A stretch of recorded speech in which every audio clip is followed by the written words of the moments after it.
Ako po mga bossing ko ay may tuturo sa inyo na isa sa mga pamamaraan upang sa ganon masigit tayo na maka-attract ng kasaganahan.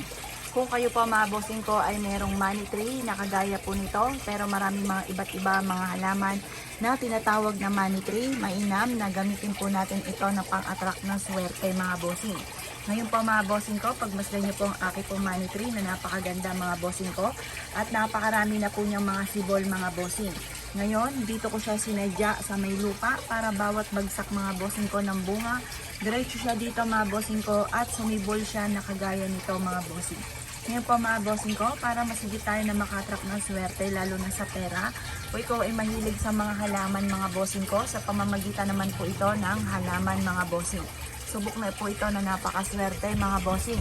Ngayon po ang gagawin lamang po natin mga bossing ko, maglalagay po tayo mga bossing ko ng kristal, kagaya nito. Kristal mga bossing, kasi ang kristal ay nagtataboy ng kamalasan at para madoble-doble ang blessing. Ilalagay lamang po natin to dito mga bossing ko at maghanda ka ng maraming barya. Ang aking barya mga bossing ko, kung mapapansin niyo bakit nagkaganito, dahil nilagyan ko po ito mga bossing ko ng asin. Pero kung hindi nyo nilagyan ng asin, pwede rin po yan. Basta ilagay lang po natin dito mga bossing ko, itusok po natin ang barya dito mga bossing sa lupa at nag-a-attract po yan ng swerte mga bossing. Ngayon pa mga bossing ko, dahil ito nga pong aking pong money tree ay napakarami na mga bossing ko na lumagpak mga bossing ko ng bunga, kaya gaganyanin ko na siya. Makikita nyo yan po, may sibol na po siya mga bossing. Yan, kaya marahan lang po tayo kasi may mga sumisibol na. Magtutusok pa ako mga bossing ko ng mga barya mga bossing. Mas maraming barya, mas okay din po siya mga bossing. Ngayon po mga bossing ko, nakakatuwa pag masdan nyo po yung aking money tree. Napakarami na mga bossing ko na bunga. Ngayon, itutusok natin tong barya mga bossing ko para masigit na maswerte. Ito ay mainam, ilagay nyo ito mga bossing ko sa may malapit sa inyo pong main door mga bossing. Kasi ganito rin po yung sa akin mga bossing. Ito po yung gate ko namin. Diyan yung gate ko namin. Ito yung main door namin mga bossing. Tapos, nandito yung aking honey tree mga bossing. Tapos, yan. Tusok nyo lamang po yan dyan mga bossing. At yan po mga bossing ko yung magdudulot ng swerte. Ito yung isa, yung anak niya mga bossing. Pagmasdan nyo, napakadami ng anak po niya. Pwede na natin itanim mga bossing ko sa paso. Yan, kulang na lang ako sa paso para maparami ko lalo itong aking money tree na napakaraming bunga mga bossing. Pagmasdan nyo pa mga bossing ko yung money tree ko, hitik na hitik mga bossing ko ng bunga. Tapos magtusok ka lang na magtusok mga bossing ko ng barya.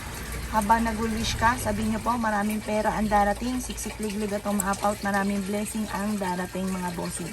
Yan, dahil sa marami nga pong bunga mga bossing ko ang aking pong money tree mga bossing ko, mamaya hihimayin ko po yan. Tingnan nyo pa mga bossing ko, ang dami ng sibol mga bossing ko na sa money tree ko mga bossing. Tapos lalagyan pa natin ito para mas maraming blessing pa dumating. Nilagyan na natin siya ng kristal at barya. Ito pa mga bossing ko, hayaan lang natin siyang ganyan mga bossing ko para masigit na maka-attract ng swerte. Lalo-lalo na tungkol sa usapin ng kaperahan mga bossing. Proven na napakaswerte mga bossing. Ngayon pa mga bossing, kung kayo po ay merong money tree, kasi marami tayong mga tinatawag na money tree, pwede po yan mga bossing ko, gawin nyo na po ito para masigit tayo na maka-attract ng maraming blessing, maraming swerte mga bossing. Ayan, maswerte po yan mga bossing. Tingnan nyo pa mga bossing ko ang aking money tree para lalo mas maraming blessing ang dumating. Ganyan din po ang gawin po ninyo. Tusukan nyo pa siya ng maraming barya mga bossing ko dahil masigit po yan na makaka-attract ng swerte, lalo-lalo na tungkol sa usapin ng kaperahan. Ayan mga bossing, yung mga laglag na yan, magiging ganito rin po yan mga bossing yan. Napakadami na mga bunga mga bossing ko at yan ay sisibol din po yan dyan mga bossing. Sa mga bossing, gawin nyo na po ito at napakaswerte po nito lalo na sa ating mga halaman. Kung gusto nyo, lagyan nyo lahat ng po ninyo, ng mga money tree nyo na iba't ibang klase ng money tree mga bossing. Ito po mga bossing ko ang aking sahod yaman na golden.